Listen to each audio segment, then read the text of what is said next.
G'day, welcome back to the channel. So in this episode, I'm going to finish the bodywork and chuck some Raptor liner inside the tub.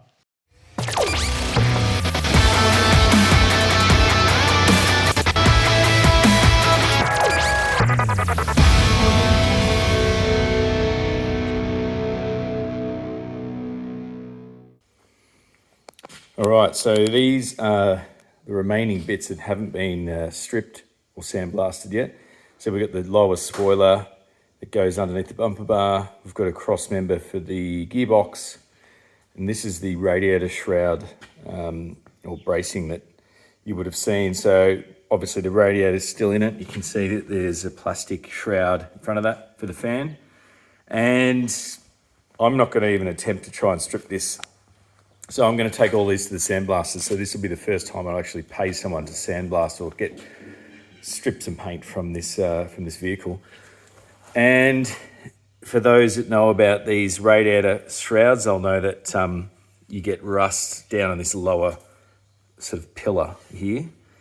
And I was thinking I might be able to get away with it by just picking away at it and then filling it with some weld. But after just getting a little bit of a pick and just picking away at it, it was just revealing heaps of rust holes right down. So that has to be replaced.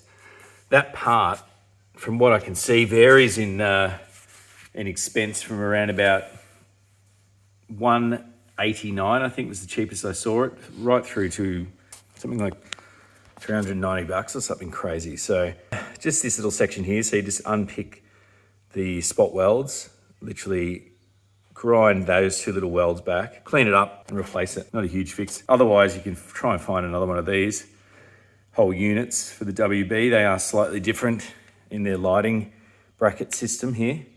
So HZ ones have just got, depends on the prem on the single, they all vary. So anyway, the WB one is the one I'm after. I've also got this little plastic, I guess it's a dust shield or something, just to stop stones and things like that flicking up. So that'll have to be removed. But anyway, I'm going to take these down to the sandblasters. They're not high priority at the moment, so I know there's a bit of a wait on the sandblasting stuff. I'll just take it to Bendigo, take all these components off and take this, order this section, and yeah, that'll be enough. At least I can use this to bolt up if I need to hang guards and things in the process, and when it comes time to painting it, I'll have to repair this and put it back on. So still some work to go.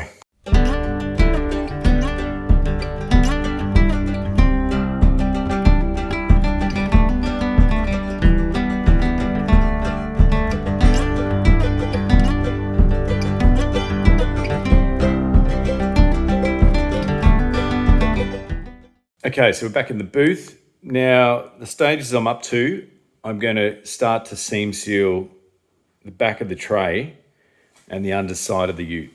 So basically seam sealing, I don't have a map of the way Holden used to do it, but you just got to go and seam seal every single join that's going to be open to the elements.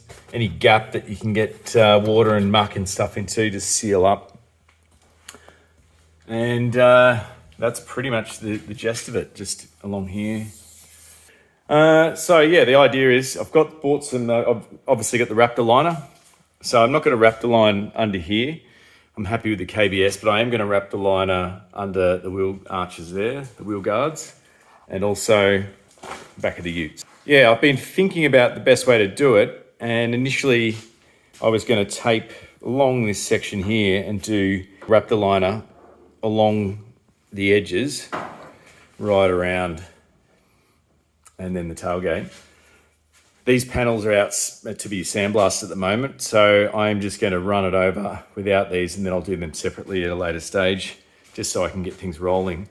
But now I'm sort of questioning whether, it's going to be too late by the time this video posts anyway, but questioning whether I do go to that height or just keep it under that and then keep that color, the paint color along. So basically that along there, and then there is color, and then anything underneath is black Raptor liner.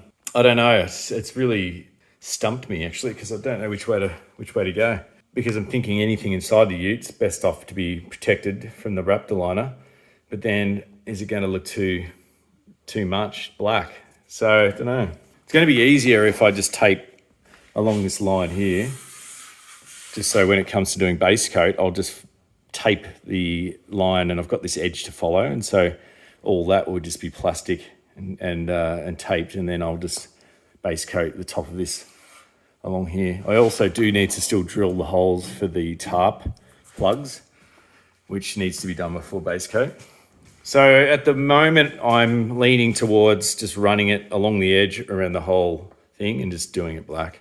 I hope I don't regret that, purely because of this section here. I've seen that, it looks quite nice when it's painted, color coded, so.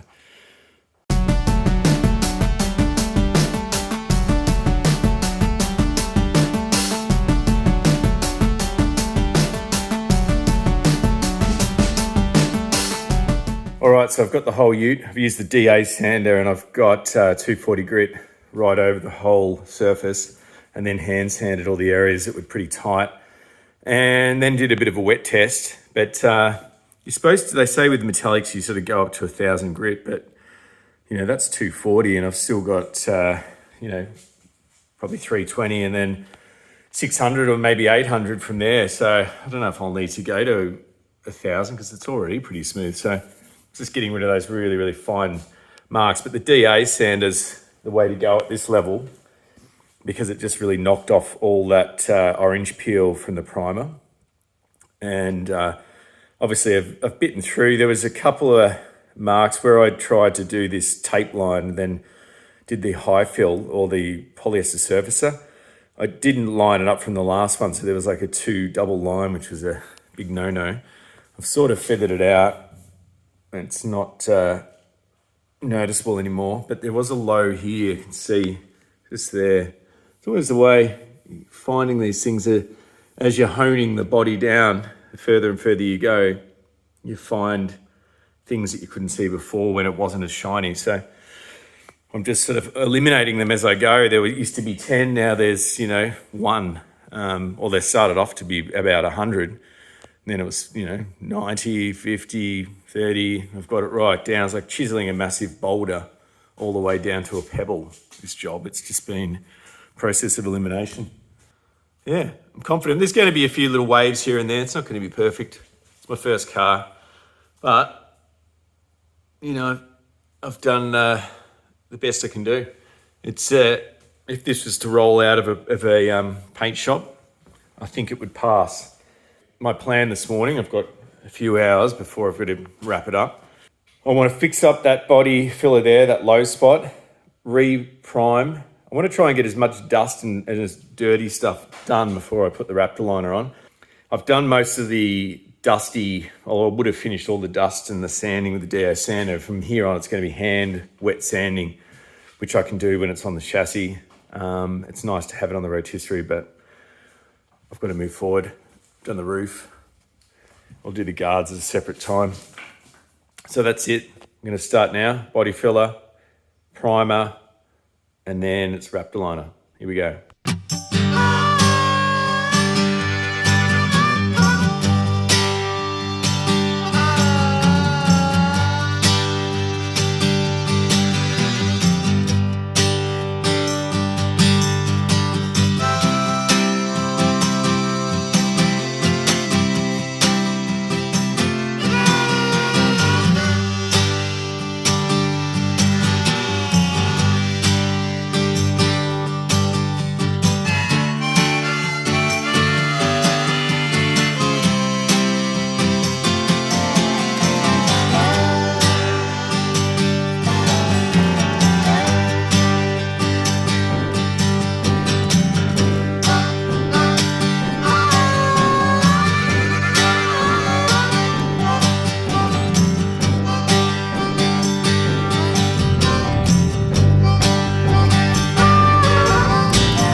All right, so I've just come inside while that 2K is drying because I don't want to be in the booth. It's pretty toxic stuff. The next step is the sealer. So for those who don't know too much about it, sealer is used on the joins of metal panels basically in cars. Anything that moisture is going to get through from outside or inside, stops that getting in, the moisture from underneath, especially the back of the ute, will stop it getting in the tray. So there's two different types. You also need to seal the inside of the cab, but I'll do that at a later stage. I just want to get this Raptor liner on first. So the first one I bought a while ago was this 527 AT. Got no idea, just said hybrid car body sealant. And then the other one I picked up recently was 227. So they're both fast curing sealants. They can be sandable and painted over. It does say water-based paint though. So I'm not too sure if that's going to be affected by the Raptor being a polyurethane, I think. So anyway, here's the Raptor liner. You would have all seen it. There's nothing new anymore. It's been out for a while, and basically you can see that kind of finish. It gives you that nice textured finish, really hard, durable 2K finish or 2-pack. You can tint it. This one's black, but you need a Schutzgun, which is a special gun to shoot it. This one didn't come with it. And I did buy this from Perro's, and it probably would have been cheaper online. I think this cost me about 320 bucks or something, so it's not cheap stuff. You add the hardener in there, and then you put the Schutzgun straight in the top, which I'll show you when I'm doing it. Shake it up first, and then it's ready to go. So you just spray it straight on. The Schutzgun gives it that texture. And yeah, that's your hardener there. You can tint it, but I'm just going to go the black because I think that'll look good in the back of the ute.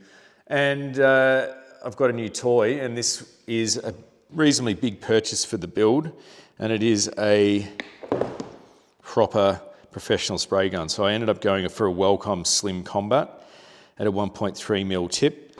Yeah, I did a lot of research.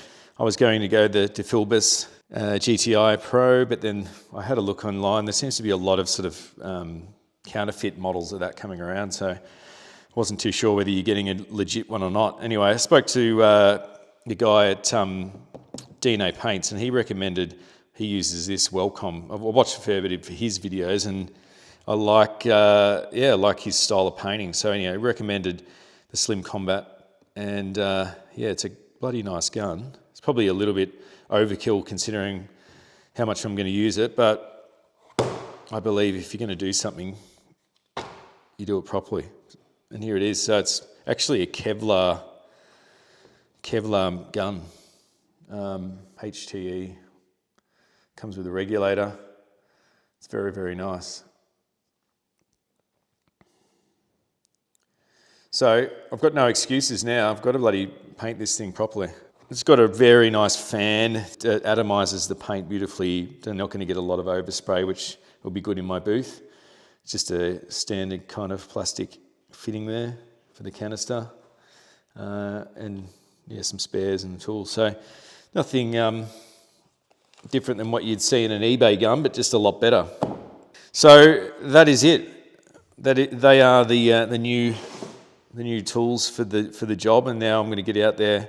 Hopefully that 2K is dried and I can start putting some sealer on.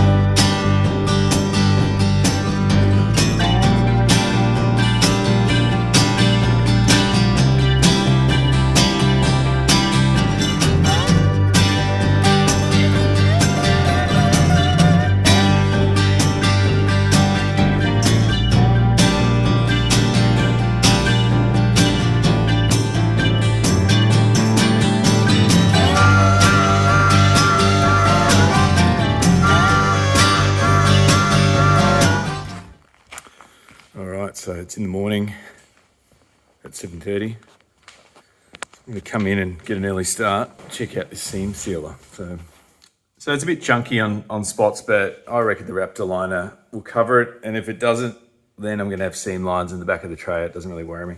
This primer's come up nice. It's got orange peel on it, but I'm just going to wet sand that from this point forward. I'm not going to get the DA on it because I might buy it back into the metal again, and then it's just like a merry-go-round, never-ending cycle of biting into metal primer back and forth. So you just got to take it easy, I think, and just slowly work it down with a finer grit. Done under this wheel arch. I don't even know if I needed to, but there was a join there. So what the plan was, take full advantage of this rotisserie as long as I possibly can before I put it down.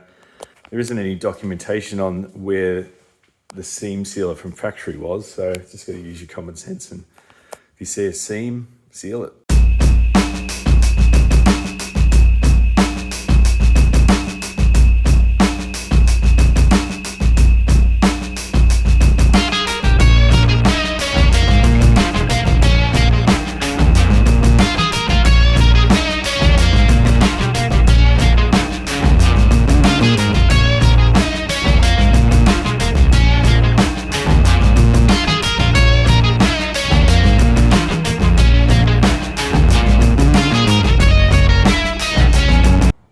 Seam sealer is on. That second batch of seam sealer, first one was white, second one was black. I was expecting it to be black originally and thought that was going to hide it better. That way you don't have to spray it, and then came out white. The beauty of white is you know where you've been, so but you have to then spray over it again. So learn from my mistakes. I am a guinea pig here. This is why I'm doing this channel. So let me make the mistakes first and then learn from that. Yeah, if you don't want to have to spray over the seam sealer, get black seam sealer. But if you want to seal it in, then paint over it with either Raptor or KBS afterwards. It's up to you. For the utes, there's big gaps here. So this goes under, so if you don't seam seal that, water will get in there and get trapped. Same with these sections here. I can imagine they're all gapped here. So, you know, that's a drain hole there, but I imagine that's a drain hole. Anything that gets in there, though, will eventually just sit there and rust. So yeah, seam seal all those, or at least that's what I've done. And then I've just sort of used common sense. Anywhere there was a join with the panels, I've just seam sealed around here, there. You can't see, most of this is black. So I've also masked it all up over the top, right underneath. I've also poured some water because I was a bit lazy and I didn't clean up all the dust. This KBS is pretty thick, so it's not going to be blowing stuff around too much. I will have to get these out though, I think, or maybe I'll just cover them. This seam sealer says it's, you know, you can spray wet on wet, so I'm going to give it a slight test first so it doesn't react. If it does react, I won't do it. Now I'm just going to mix up the polyurethane and get stuck into it.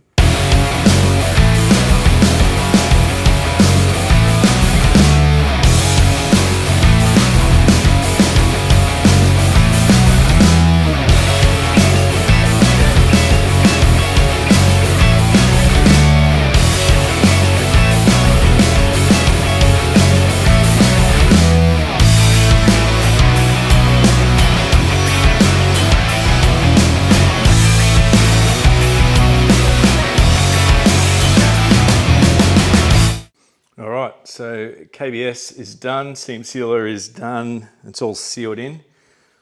So it's nice and fresh again. Probably didn't need to do it, but it was pretty filthy off camera.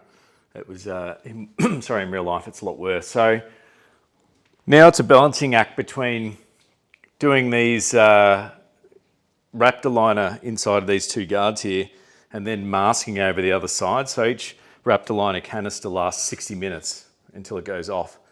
So I was thinking, go over the other side, tape all that up, and then spin it around and do both at the same time. But the light's much better on this side. So I'm thinking, well, this is all taped up, give these two guards a crack at the Raptor liner, and then try and frantically flip it over and tape up the tub and see if I can get the remainder.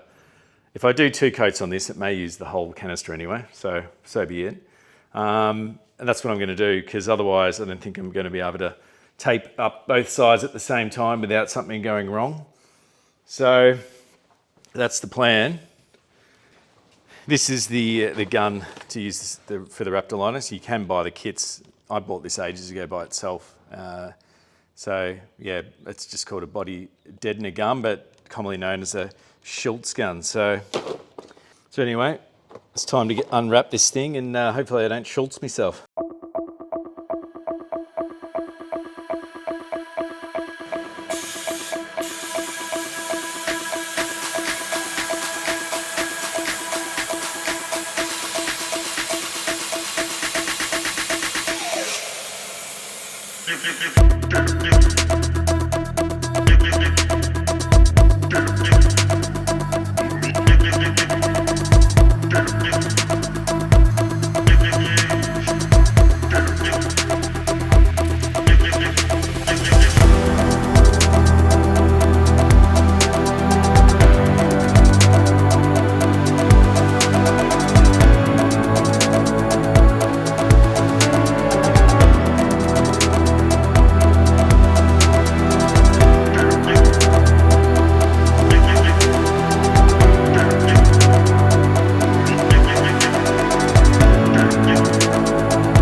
So I'll give you a quick rundown. So that's the underneath resprayed and the Raptor inside the guards. It's covered up the seam sealer nicely. Yeah, this line's come out all right. And when it comes time to spraying the final coat, I'll do the same kind of thing, tape it and then peel it back. And yeah, it's not going to be perfect along there, but it'll be enough to get the idea. So yeah, the hard lines come along nicely there. And even up here where I was thinking about doing paint, I think it looks fine with that, the black coming right up to that area there, and you're still going to get the nice paint line contrast there as well. This is going to have a tarp on it, so most of the time it'll be covered with the tarp. I will put some maybe on the final paint. I'll probably put some of that 3M clear vinyl just along on the top. You can't see it, but it'll just protect the paint getting worn from the elastic straps on the tarp. Now, a lot of people are saying don't do the old school tarp, just go flat top. This is all part of the build. It's like I want to do something that's a little bit original or sticks to the original kind of concept of the ute, which was, these kind of pull down tonneau cover clips. And I think they actually look all right. So it'll just be a nice, solid kind of ute. You don't really need to harp on too much about it. You've all seen Raptor before. It hides a lot of imperfections. You can still see a bit of wave on the guards, but I'm fine with that. As a whole, it looks great. So really happy with the way it's turned out. Really happy with the way it masked out, and there's no overspray except for a tiny little drop there, which came through the eyelets. But other than that, it's clean as a whistle. So really happy and getting excited to prep it for base coat now. All right, so that's wrapping up this episode. So now that I've done everything paint-wise and sealer-wise, I'm going to lower it back on, knowing that that's all done, and I'll give the chassis a good clean. The whole reason I haven't yet to do that cowl panel is because after hearing some comments and reviews on how the bodies move on rotisseries, it'd be nice to actually get it seated back onto the chassis. Any kind of sagging or twisting that's happened over the last 2 years of this being on here will potentially be ironed out once I've bolted onto the chassis. Then I'll put the cowl panel on the plenum chamber and do the final weld in and seal it in. Then I'll tape the car up, prime over the top of that epoxy that's already on that cowl panel, and then it'll be ready to wet sand with the rest of the panels. I'm going to have to get some Raptor liner to do all the little odds and ends at the end to bolt them in for final assembly, but that's no dramas. So also engine update. The engine is spoke to Tony a couple of weeks ago. I reckon the engine might be finished now. I've just got to get over to Adelaide and go and pick it up and then bring it back. So, I mean, ultimately that would be fantastic if I can get on there before the body was lowered on, but it's no biggie. I'll just crane it in somehow. That's pretty exciting. So, as far as I know, the headwork was getting done. And then, sourced a manifold, which wasn't the one I was after, the air gap. It was another one, because you can't get air gaps at the moment. As per usual, give us a like and subscribe. Follow the journey if you haven't from start to finish. Check out Instagram. I always put it up. I'm posting heaps of stuff in between each video because, let's face it, mine are once a month. And I'll see you next time. Thanks.